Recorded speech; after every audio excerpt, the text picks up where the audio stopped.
Do you remember that scene at the beginning of the first Thor movie where he has coffee for the first time and he says, "This drink, I like it," smashes the glass and screams for another? This is kind of like that scene, but from the opposite end of the emotional spectrum. Welcome to Strip Cover Lit, where we squeeze the bigger picture out of literature. I'm Adrian Ford, and we are here for another short story discussion. A short story discussion which will appear in two separate playlists on this channel. Number one, of course, being the short story discussion playlist, booming towards 150 videos strong, but number two being a short story by short story read along for Ernest Hemingway. I believe this is the 36th-ish video in that playlist, somewhere around there, as we're going through the Fincavigia edition, story by story, to get a little bit of meaning out of each that we can. Now, this is the either third or fourth time that I have talked about this short story on this channel. So the reason that I'm doing it this time is obviously through the read-along for Ernest Hemingway. But because this has appeared on this channel so many times, I wanted to take this video as an opportunity to ask maybe different questions about the short story, and I'm leaning towards an alternative interpretation in this video. So maybe this is something, hopefully this is something that you have not experienced with conversations about a clean, well-lighted place in the past. This video will have three separate sections: a So What Happened recap of the short story, a literary criticism section where we talk about the literary goings-on in these pages, and finally a writer's corner portion of the video where we talk about some of the lessons that we can take from this short story as writers ourselves to get us closer to the page. So, what happened? There are two waiters and only one patron in the cafe. It is very late, but not yet 2:30 in the morning. The patron is a depressed old man and a regular who often drinks until drunk. And if he drinks until he's drunk, he's not going to pay, and he drinks until close. So the waiters know that they are in for the full length of their shift. But the younger waiter of the two has someplace he wants to go. He wants to go home. He has a wife at home, and he wants to go to sleep. So he is rough with the old man and denies him more liquor. So the old man leaves. The waiters then argue over being rude to the old man, and they argue about dignity in life. The young waiter goes home, and the older waiter finishes up his work, reflects on his own sleeplessness. Like the old man is sleepless, the young waiter wants to go to sleep. He is sleepless. The older waiter is sleepless as well, concluding that it's only insomnia. That's all it is. Nothing special. There's nothing special about my life. There's nothing special about my problems. I'm just an insomniac. It happens to everybody, don't you know? So what are we talking about with this short story? Well, I want to offer an alternative take here.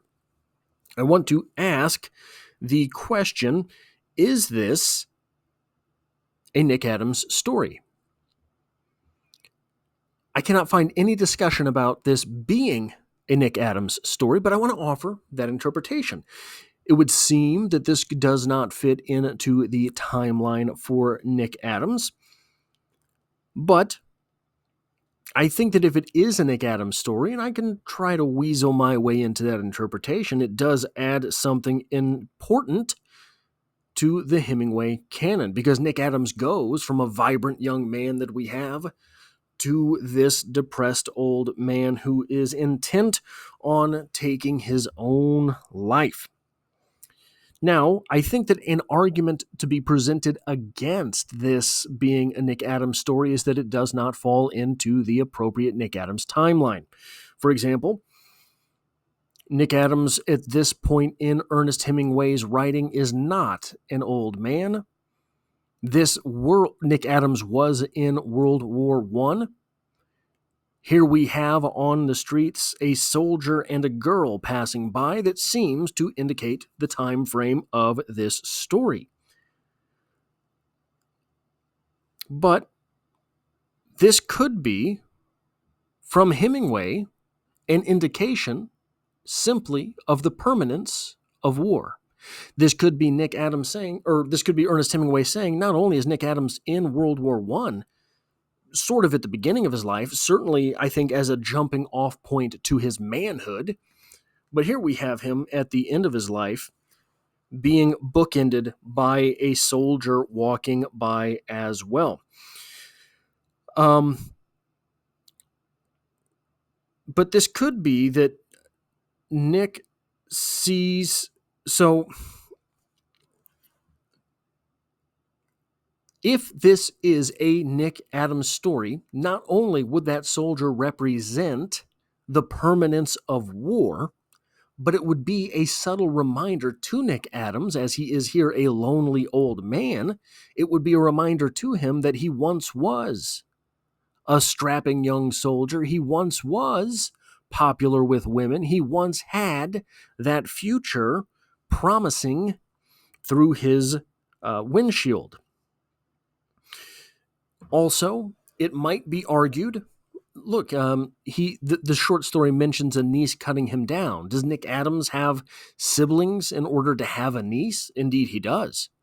He has a sister mentioned in a couple of different stories, as well as, I believe, in The Last Good Country. Now, it's been a long time since I've read The Last Good Country, but I believe the beginning of that short story is the character of Nick Adams running through the woods with his younger sister.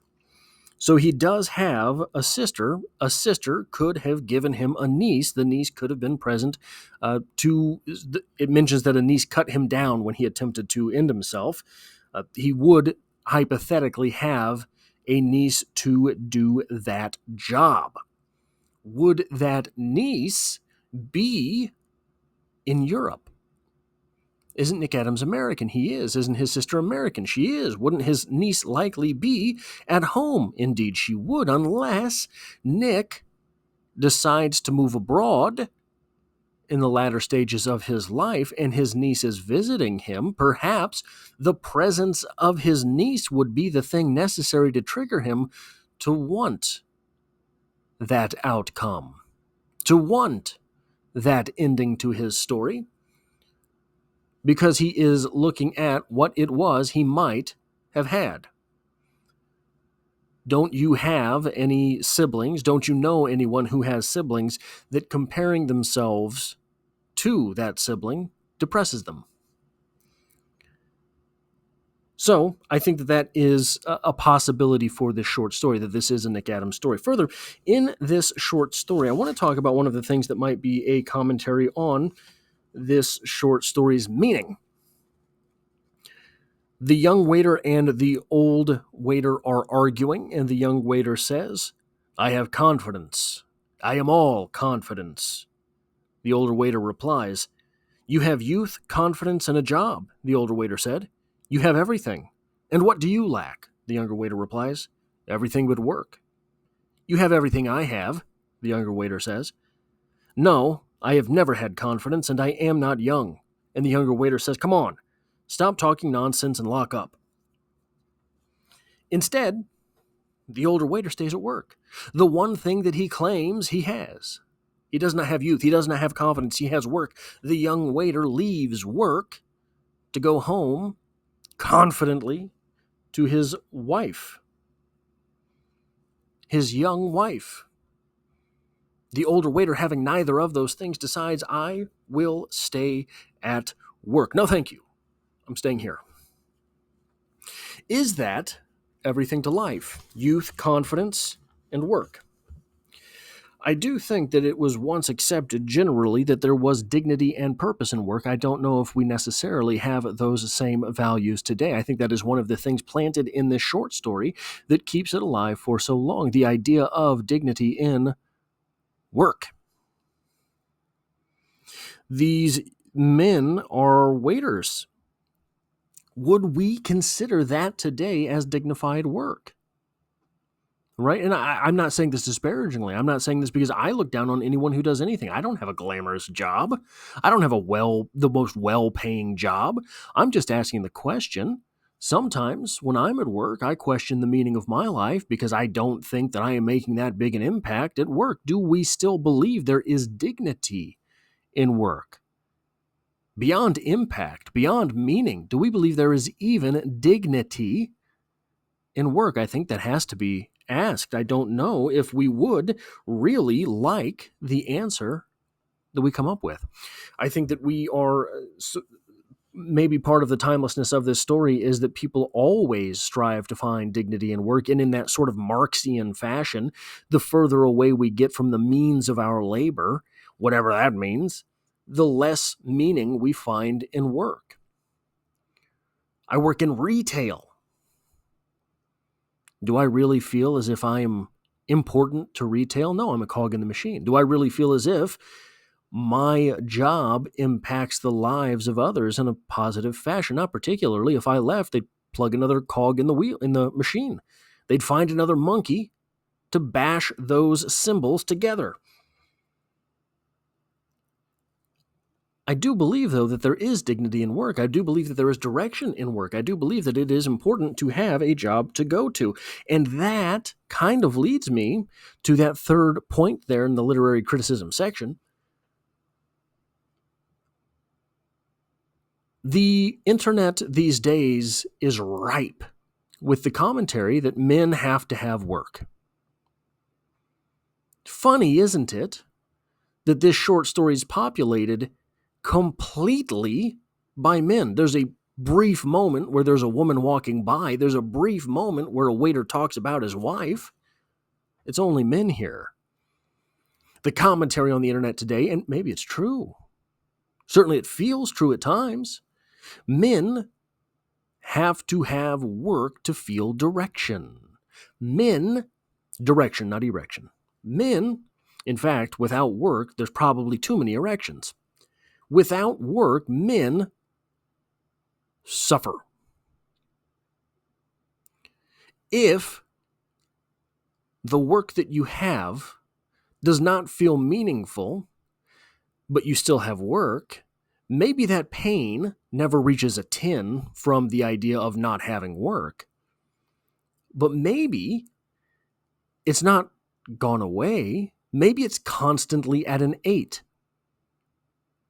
8 is maybe not bearable per se, but 8 never feels game-stopping.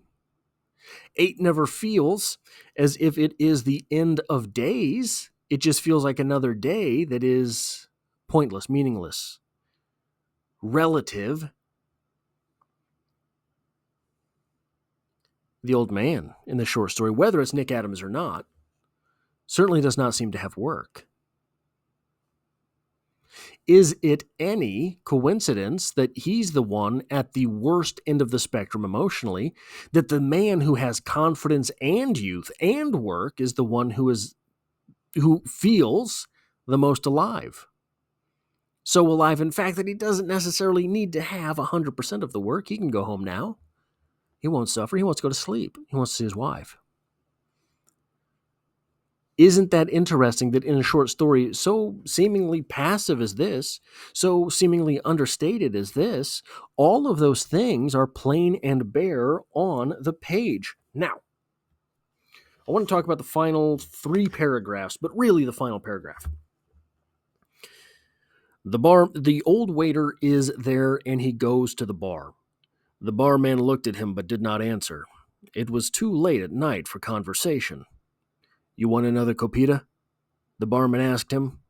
No, thank you, said the waiter. I am cutting off. I don't want this pleasure. He disliked bars and bodegas. A clean, well-lighted cafe was a very different thing. Now, without thinking further, he would go home to his room. He would lie in his bed, and finally, with daylight, he would go to sleep. After all, he said to himself, it is probably only insomnia. Many must have it.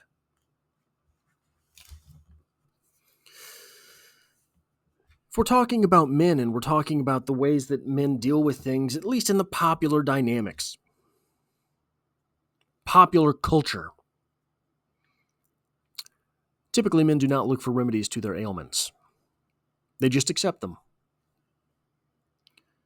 There's a saying from Thoreau, the mass of men lead lives of quiet desperation. This waiter The old waiter is transiting between the young waiter and the old man. Symbolically, that's where he stands.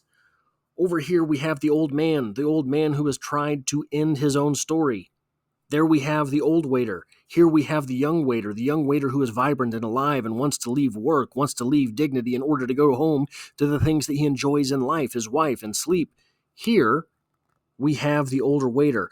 Transitioning, young waiter, old man. Isn't that a strange place to find this short story? That we have that character who is seemingly transitioning between the other two characters present. And in his state, he is slowly declining the things that he enjoys. He is slowly ignoring the ailments in his own life. He is choosing over his own life the thing which he thinks he does actually have, the dignity of work.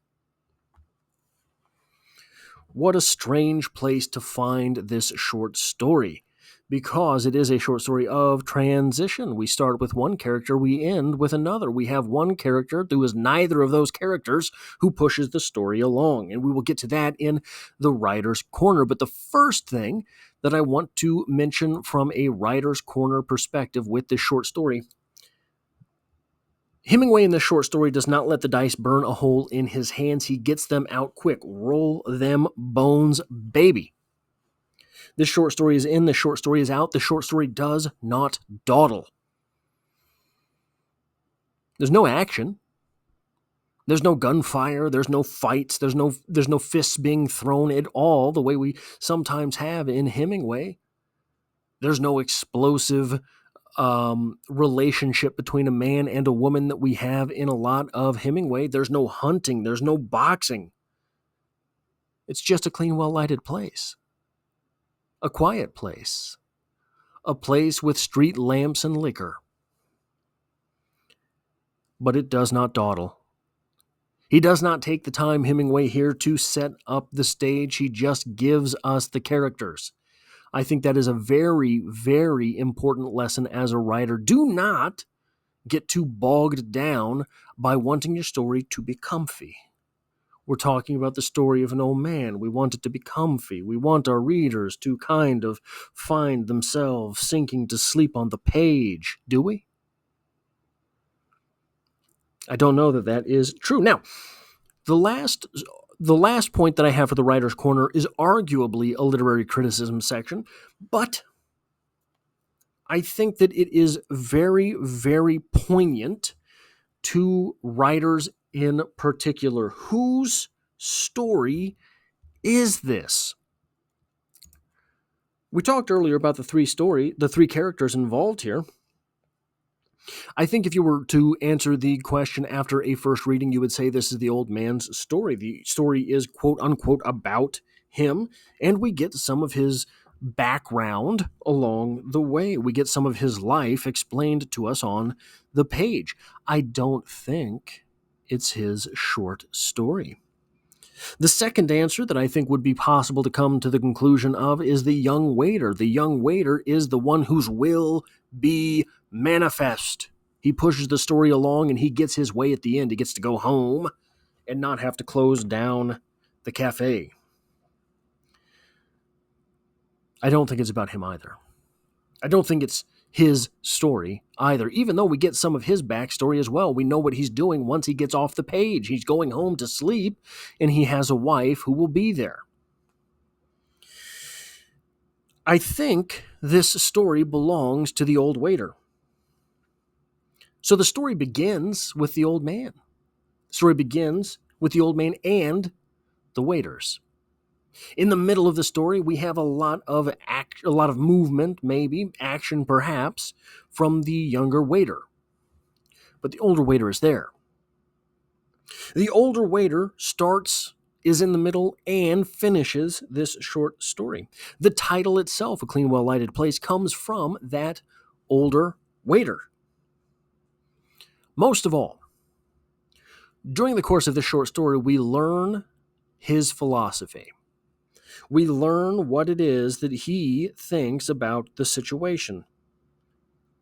if we are going to say that there is an overarching critical idea to the format of the short story, I think is evident, but I think I could get most people to agree with me, even if they don't necessarily view the story in that way, that this story is a symbol of transitioning between the young waiter and the old man. And if the short story is in some ways about that, then it has to be about the old waiter because he's the guy in between the two. We get his philosophy here. He ends the short story. The ethos of the short story, perhaps, is that men don't search out answers to their ailments. They just accept them and move on. That is the last paragraph itself. The old man has found the answer to his ailments, and his niece stopped him from doing it. The waiter thinks he understands the fix to his ailments, and that's going home and getting a night's sleep. The old waiter here is saying, I have my ailments, but probably so does everyone else. It's nothing special. The young man has an answer. The old man has an answer. The young man and the old man both have answers. The old waiter, the guy in the middle, does not have that answer.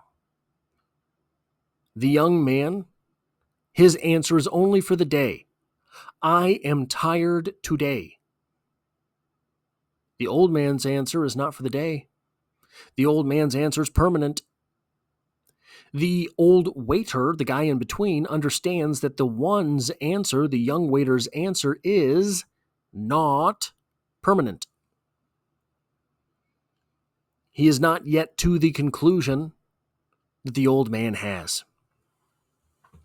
That is all I have for this short story discussion. If you like or appreciate what it is that I do here, hitting a like button really does help me out, as it tells YouTube to share this video with other literature lovers. If you find yourself here by chance but not design, literature is the only thing I talk about on the channel, dropping multiple videos every single week. There's poetry every Monday, and I hope to have you back for the next one.